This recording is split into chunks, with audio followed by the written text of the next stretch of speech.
This is a You Are Not a Frog quick dip, a tiny taster of the kinds of things we talk about on our full podcast episodes.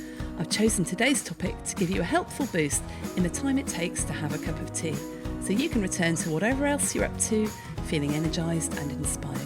For more tools, tips and insights to help you thrive at work, don't forget to subscribe to You Are Not a Frog wherever you get your podcasts. I'd like to talk to you about what to do when working harder just isn't working anymore and why we need to work happier instead.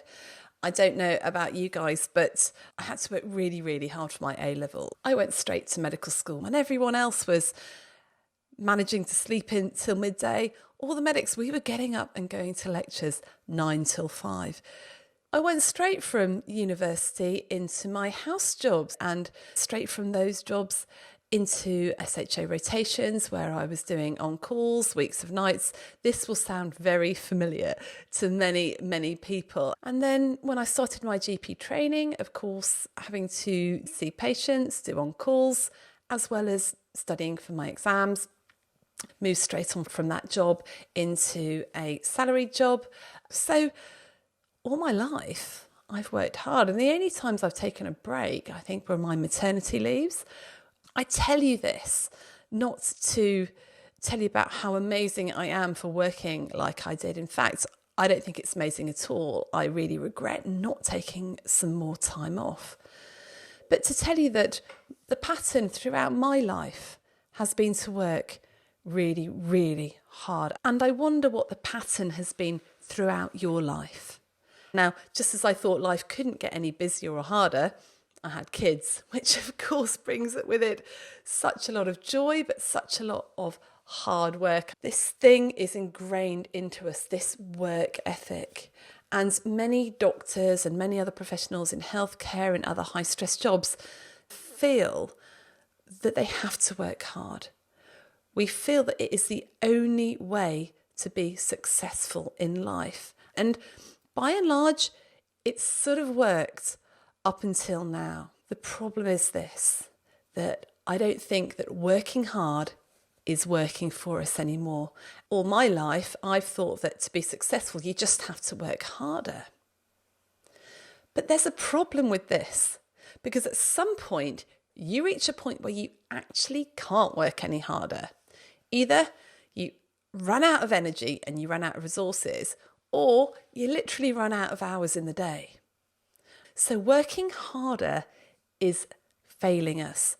Firstly, because it is illogical. It cannot carry on forever, can it? Because we only have 24 hours in a day. And so if somebody is asking you to do more work than you can fit into the hours in the day, that is illogical. And as Oliver Burkeman says in his wonderful book, 4,000 Weeks, it can't be the case that you must fit in more in the hours that you have than hours that you have. This is illogical. So firstly, we hit against the barrier of time. The other problem with working harder is that you cannot have well-being at the same time as you have incredibly hard, overwhelming work. When I first started teaching well-being, it became pretty obvious to me that it wasn't that people didn't know what to do to keep themselves well. It was just they didn't have the time and the headspace to do it. So well-being is intricately related to your time and how hard you're working. The harder you're working, the less you can focus on looking after yourself.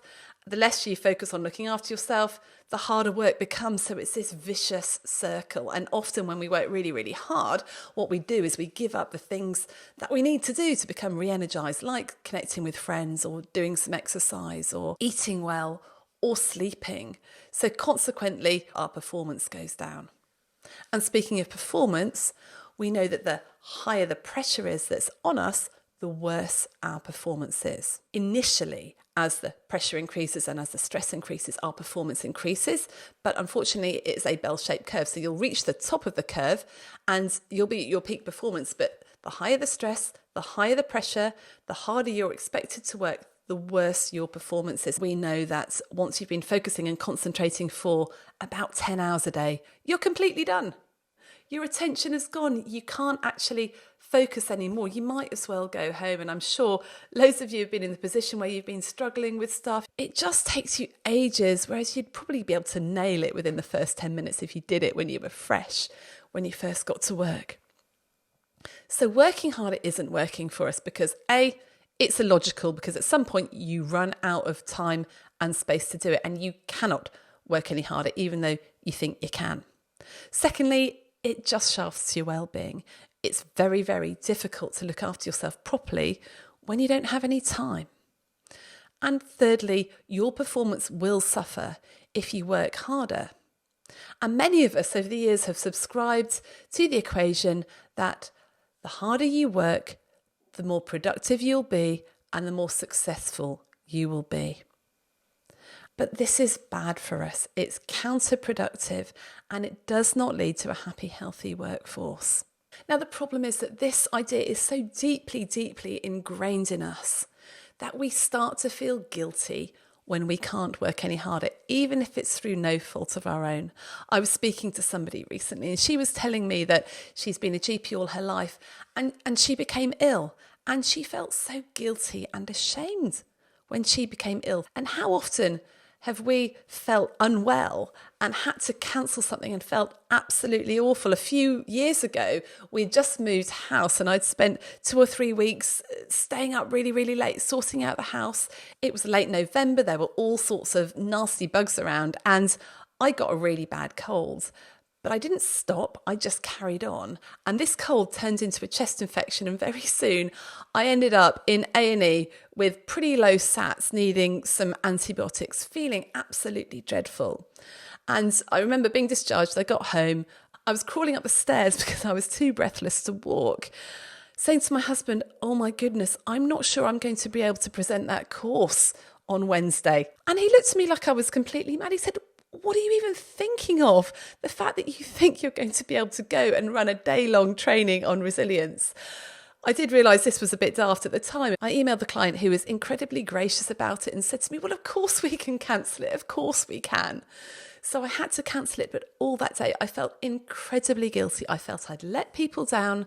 And this is the problem, isn't it? It's this unhealthy perfectionism of feeling that we always have to be better, that we can never do enough, that we always have to keep going and going. And when we can't help people in the way that we'd like to help people, and when we become ill or when we can't cope with the workload, we feel ashamed because we feel that we are not enough.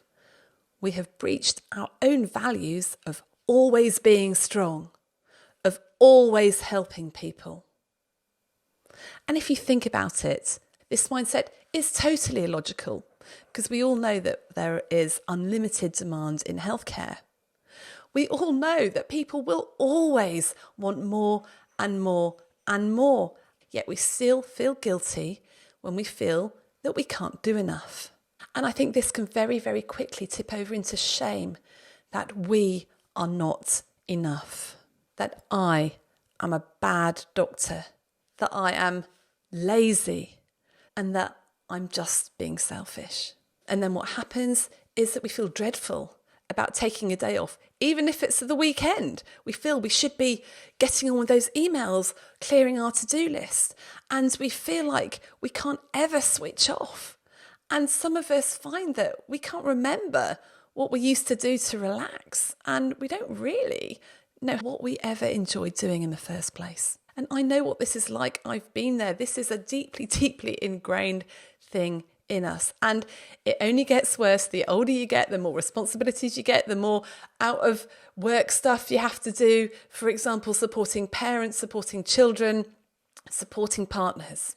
And ultimately, if this mindset continues, it leads to stress and it leads to burnout because we weren't designed to work like this. The human race was not designed to work 24/7 with no time off. We have limits. Now, here's the thing about our limits. The things that limit us, like our human need for connection, for food, for rest, these are the things that actually make life worth living. These are the things that make us happy. And so instead of working harder, if we focus on working happier, we will automatically be focusing on embracing our limits and doing those things that we know we need to do to actually perform better. And this is borne out in the literature time and time again. The new equation is, if you want to be successful, you want to be happy, because if you are happy at work, you will be productive, and that leads to success. It's not about hard work. And this is such good news for us, but it takes a massive mindset shift. And I lost count of the amount of times that people have said to me, it's just self-indulgent to want to enjoy your work, to want to be happy at work, to want to thrive in the workplace and feel fulfilled and do a job that you find exciting and interesting, and to do a job that is actually doable. So instead of working harder, let's have a think about what working happier looks like. And working happier means doing those things that create meaning and purpose for us, that create connection with other people, that give you satisfaction. Now, I must say this comes with a slight health warning, because I know that in my life, when I'm doing something that I find a lot of meaning and a lot of purpose in, and I really love, for example, this podcast, that can slightly take over as well. And I have been known to be sitting all weekend editing podcasts because I just enjoy it so much. But I need to remember that actually life is not just about working as hard as I can. It's not about pleasing other people all the time. I am not a human doing, I am a human being. And so flipping this mindset from I am not enough, I'm not doing enough, I can never achieve enough, and feeling guilty and ashamed about it, flipping it to, you know what, I am enough. I can be enough. Is the secret to working happier. When I look into this new year, I think this is the message that all of us need to hear. And I remember talking to Dr. Serena Chibbett about this in episode 54. Serena was telling me that a few years ago, she was working very, very hard. She was very overwhelmed. And she was talking to a coach who was talking to her about her to-do list. And the coach said to her, Serena, why don't you try writing a to-be list instead of a to-do list? And if I think about doing a to-be list rather than a to-do list, immediately my life feels a little bit more spacious. And immediately it feels like there are some things that I could put in place that would make life feel like it was really worth living, and that would give real value to other people, not just to me, and it would help me feel so much more relaxed. So if you're wanting to work happier rather than to work harder, what I suggest is you start with writing a to-be list, not a to-do list. And then the question is, what do you do about that to-do list that is as long as your arm? I went to talk to a GP practice at lunchtime, and they were overwhelmed with everything they had to do. And they kept saying to me, but we just have to do this. There is too much to do. We have no choice. But on the other hand, they were saying, but we can't do this. We don't have enough staff and there are not enough hours in the day. So what was happening is that they were trying to argue with reality, but reality was winning, and reality will win 100% of the time. And when this happens, the only thing you can do is to prioritise and work out what is the most important things that you absolutely have to do, and be comfortable with not getting stuff done. And this is really, really difficult for those of us who are perfectionists, which I think is almost certainly every single doctor I know. And I count myself in that as well. Perfectionism is what is quite literally going to drive us to an early grave. And I'm going to be recording some more podcasts about perfectionism. Unfortunately, unhealthy perfectionism often manifests itself in us feeling like we have to complete everything. We have to get to the bottom of our to-do list, and we can never be seen to do a sloppy job or to leave anything unfinished. Now, when you have a to-do list that is never ending or too much to do, you only have two choices, really. You can either do everything on your to-do list and do it really badly and be a bit sloppy about it, or you can pick what you're going to do on your to-do list, and that is prioritising powerfully. And I'll put some links in the show notes to other podcast episodes where we've talked about how to prioritise. And in order to prioritise, you're going to have to say no to some stuff as well. So we'll link to the episode all about how to say no and prioritise powerfully, and we'll be talking about this much more in further episodes. So think about how you're going to prioritise. And finally, think about what your limits are, and instead of feeling ashamed about your need for sleep, your need for connection, your need for love and care, embrace that as a human being, knowing that this is what makes life worth living. So alongside your to-be list, you could make a not to-do list. What things are you not going to do this month? What things are you going to miss out on and have the joy of missing out on, the JOMO? And here's what's really key. If you share this with other people, what's on your to-be list, what's on your JOMO list, then the shame will disappear, because once you have it out in the open that you can't do everything, that you are feeling that you're not strong enough to get to the bottom of your endless to-do list, that you might not be superhuman, then actually the shame will disappear. Brené Brown says that connection and getting things in the open just cuts off shame at the legs. So talk to people, work out what you're going to do this month to work happier rather than to work harder. And one thing that you could do is join our January anti-challenge challenge, which is exactly what it says on the tin. We don't want you to have anything more to do. We want you to have less to do. We want you to feel better. We want you to feel happier. So if you'd like to get some simple things that you can take out of your schedule into your inbox every day, then do sign up at the link in the show notes. And I'd love to know from you, what would be on your to-be list? What would be on your JOMO list? Stick it in the Facebook for us, or email me and tell me, because we need to do this as a team. We need to support each other. We need to have each other's back in this. We're not superhuman. We don't have a time turner like Hermione. We are humans. We have human limits, which is a great thing because it forces us to pay attention to the things that make life worth living. So in this new year, let your focus be on working happier, not working harder, and embracing your humanity, your limits as a human being, knowing that that is what life is about. Thanks for listening. Don't forget, we provide a self-coaching CPD workbook for every episode. You can sign up for it via the link in the show notes.